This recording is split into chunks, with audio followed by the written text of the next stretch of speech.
চায়ের দোকানে বসে যদি একটা টান বিড়িতে মেরে দেন, চা পান করছেন এক হাতে বাম হাতে, আর ডান হাতে বিড়ি পান করছেন, তো এই একটা টান যদি কেউ ভুল করে বিড়িতে মেরে দেয়, তো তার এখন কদিন সালাত কবুল হবে না? 40 দিন। এই 40 দিনের মধ্যে কেউ যদি মারা যায়, তো এখন সে জাহান্নামে যাবে। ফাইন তাবা তাবাল্লাহু আলাইহি, আর যদি তওবা করে 40 দিন পর, তো আল্লাহ তার তওবাকে কবুল করবেন।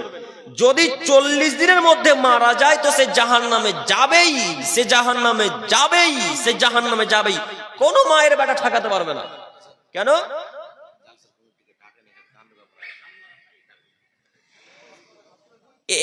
এই জন্য কেউ ওকে জাহান্নাম থেকে বাঁচাতে পারবে না যে ও 40 দিনের মধ্যে মারা গেছে, তওবা বিহীন অবস্থায় মারা গেছে। আচ্ছা, আপনারা কি একজন হাত তুলে বলতে পারবেন যে আমি আজকে বিড়ি খেয়েছি, আমি 40 দিনের মধ্যে মারা যাব না? এই কথা কি একজন বলতে পারবেন? পারবে কেউ? কেউ পারবে না। তাহলে কেন বিড়ি পান করছেন গো?